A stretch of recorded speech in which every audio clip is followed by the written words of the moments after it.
بسم الله الرحمن الرحيم.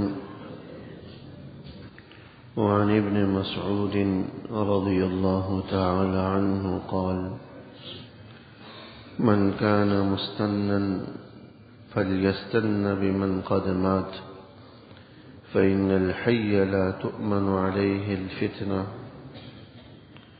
أولئك أصحاب محمد صلى الله عليه وسلم، كانوا أفضل هذه الأمة، أبرها قلوبا وأعمقها علما وأقلها تكلفا.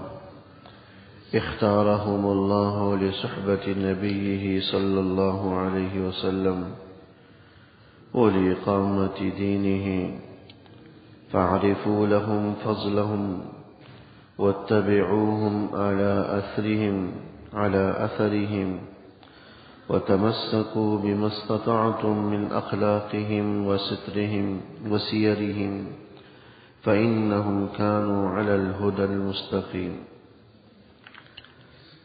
حضرت عبداللہ ابن مسعود رضی اللہ تعالی عنہ سے یہ حدیث مبارک منقول ہے. پچھلی حدیث بھی انہی سے ہی منقول تھی. اس حدیث مبارک کے اندر حضرت عبداللہ ابن مسعود رضی اللہ تعالی عنہ نے دو باتیں بڑی اہم بیان فرمائی ہیں.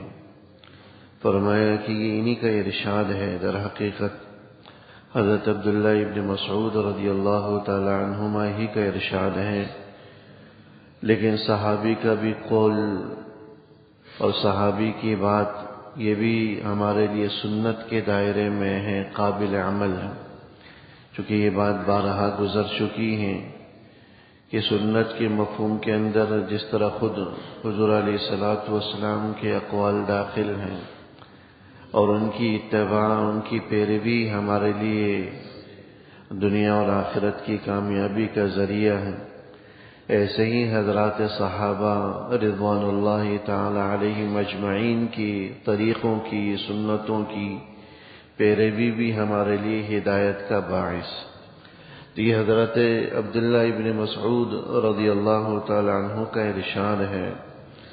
فرماتے ہیں کہ من کان مستنن فلیستن بمن قد مات، کہ اگر تم میں سے کوئی آدمی کسی کی پیروی کرنا چاہتا ہے، کسی کی اتباع کرنا چاہتا ہے، کسی کی رہنمائی حاصل کرنا چاہتا ہے، تو فلیستن بمن قد مات، تو ایسے آدمی کی اتباع کرے، پیروی کرے جو دنیا سے گزر چکے ہیں.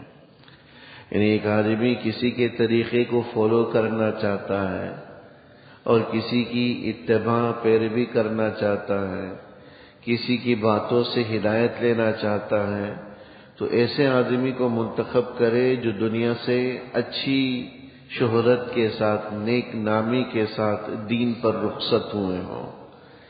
زندہ لوگوں سے ہدایت لینا یا ان کی پیروی کرنا یا ان کی رائے پر اور قول ہی کے مطابق زندگی گزارنا. فرمایا کہ فَإِنَّ الْحَيَّ لَا تُؤْمَنُ عَلَيْهِ الْفِتْنَةُ، کیونکہ زندہ شخص وہ ہوتا ہے جس کے حوالے سے، فتنے کے حوالے سے آدمی محفوظ نہیں ہوتا، بے خوف نہیں ہوتا. یعنی زندہ آدمی کے حوالے سے اس بات کا ڈر ہوتا ہے کہ کہیں کسی وہ آزمائش میں مبتلا نہ ہو جائے.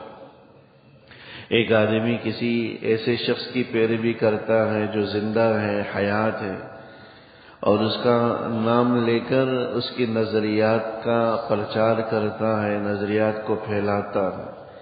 یہاں اس بات کا اندیشہ ہے کہ کل کلا کو اللہ اس سے ہدایت سلب کر لے. کیونکہ کسی بھی زندہ آدمی کے ساتھ مرتے وقت کیا ہوگا، مستقبل میں اس کے ساتھ کیا معاملہ ہوگا، اس کا کسی کو علم نہیں. اس لیے ہمیں ہر حال میں اس کی تلقین کی گئی کہ جب بھی اللہ سے مانگے تو اس بات کی بھی دعا مانگے کہ اے اللہ دنیا سے ہی ہمیں ہدایت پر رخصت فرما، ایمان اور اعمال صالحہ پر مرتے دم تک قائم دائم رہنے کی توفیق نصیب فرما. یہ دعا ہم کرتے ہیں. قرآن نے بھی یہ دعا سکھلائی، ربنا لا تزغ قلوبنا بعد اذ ہدیتنا، اللہ ہدایت کے بعد ہمارے دلوں کو گمراہ نہیں کیجیے، ہدایت کے بعد گمراہی سے ہمیں بچائیے، چونکہ انجام کیا ہوگا؟ بقیہ زندگی کے اندر ہم کس رخ پر، کس طرز زندگی پر ہوتے ہیں، ایمان پر ہوتے ہیں نہیں ہوتے ہیں، اس کا ہمیں علم نہیں ہے۔ ایک زندہ آدمی کی پیروی میں اس بات کا خطرہ رہتا ہے، خدشہ رہتا ہے کہ ہم نے اس کی اتباع تو کی، لیکن کل کو کسی آزمائش میں مبتلا ہوا، بے دین ہو گیا، گمراہ ہو گیا، اللہ جل شانہ نے اس کی دنیا کے اندر گرفت فرمائی، جس کی وجہ سے وہ دین سے ہی محروم ہو گیا، تو لوگ تو یہ کہیں گے کہ یہ تو وہ آدمی تھا جس کی تم پیروی کرتے تھے، دیکھو اب یہ تو بے دین ہے، گویا کہ تم نے ایک بے دین آدمی کی پیروی کی۔ لیکن جو آدمی ایمان کے ساتھ رخصت ہو جائے، اس کے حوالے سے یہ بات نہیں کہی جا سکتی کہ اب اس کا انجام کیا ہوگا، کیونکہ اس کا انجام تو دنیا نے دیکھ لیا کہ اللہ نے کس طرح دین کی حالت میں دنیا سے رخصت کیا۔ اس سے مراد بالخصوص حضرات صحابہ رضوان اللہ تعالی علیہم اجمعین ہیں، اور وہ اسلاف ہیں، بزرگان دین ہیں، ائمہ مجتہدین ہیں، جو دنیا سے رخصت ہوئے اس حال میں کہ وہ نیک نام تھے، دین پر تھے، دین کے اعتبار سے شہرت تھی، دینی مقتدا تھے، پیشوا تھے، رہنما تھے، اور اسی حال میں وہ دنیا سے رخصت ہوئے، اور دنیا نے ان کی گواہی دی کہ وہ ایمان کی حالت میں گئے ہیں۔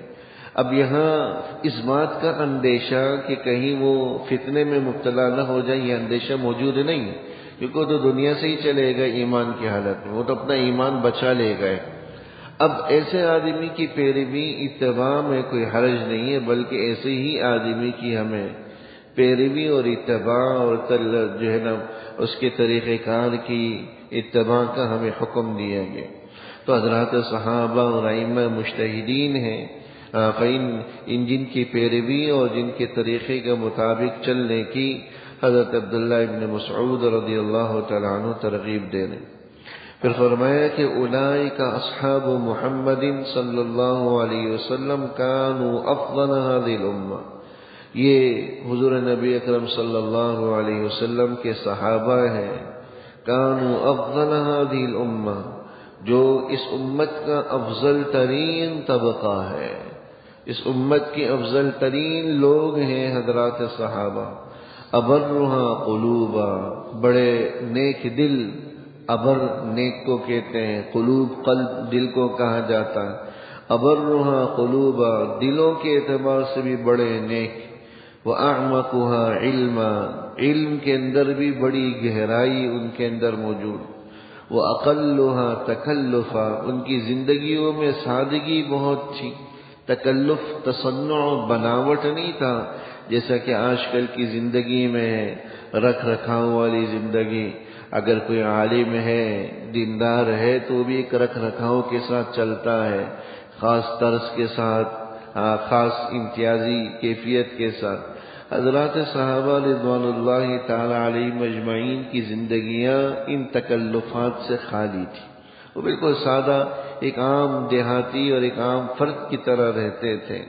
یہ سادگی اللہ کو بڑی پسند۔ اختارہم اللہ لصحبت نبیہ صلی اللہ علیہ وسلم، اور سب سے بڑی بات کہ اللہ کی منتخب کردہ جماعت تھی، جو اللہ جل شانہ نے اپنے پیارے نبی صلی اللہ علیہ وسلم کی صحبت کے لیے اور آپ کی معیت اور رفاقت کے لیے منتخب کیا تھا۔ وَلِإِقَامَةِ دِينِهِ، اور اللہ جل شانہ نے دین کو قائم کرنے کے لیے ان حضرات صحابہ کو منتخب کیا تھا۔ فَاعْرِفُوا لَهُمْ فَضْلَهُمْ، لہذا تمہیں چاہیے کہ ان کی اہمیت کو، ان کی فضیلت اور فوقیت کو پہچانو۔ وَاتَّبِعُوهُمْ عَلَىٰ أَثَرِهِمْ، اور ان کی نقش پا کی پیروی کرو، ان کے طریقوں کی اتباع کرو۔ وَتَمَسَّكُوا بِمَا اسْتَطَعْتُم مِّنْ أَخْلَاقِهِمْ وَسِيَرِهِمْ، اور جتنا ممکن ہو ان کے اخلاق، ان کی سیرت اور ان کی سنتوں کی، طریقوں کی تم اتباع کرو اور اس کو مضبوطی کے ساتھ پکڑے رکھو۔ فَإِنَّهُمْ كَانُوا عَلَى الْهُدَى الْمُسْتَقِيمِ، یہ حضرات بالیقین صراط مستقیم پر تھے، سیدھی ہدایت پر تھے اور سیدھے راستے پر تھے۔ تو حضرات صحابہ رضوان اللہ تعالی علیہم اجمعین کی اتباع اور پیروی کی ایک طرح سے ترغیب دے رہے ہیں۔ اس بات میں کوئی شک نہیں کہ اللہ جل شانہ کی منتخب کردہ جماعت تھی، جو اللہ جل شانہ نے اپنے نبی کی رفاقت اور معیت کے لیے منتخب کیا تھا، اور جن جماعت کو اللہ منتخب کر لے وہ یقیناً ہمارے لیے قابل اتباع ہے، لائق اتباع بھی۔ بلکہ قرآن کریم نے تو حضرات صحابہ ہی کو ہمارے لیے ایمان کا معیار بنایا۔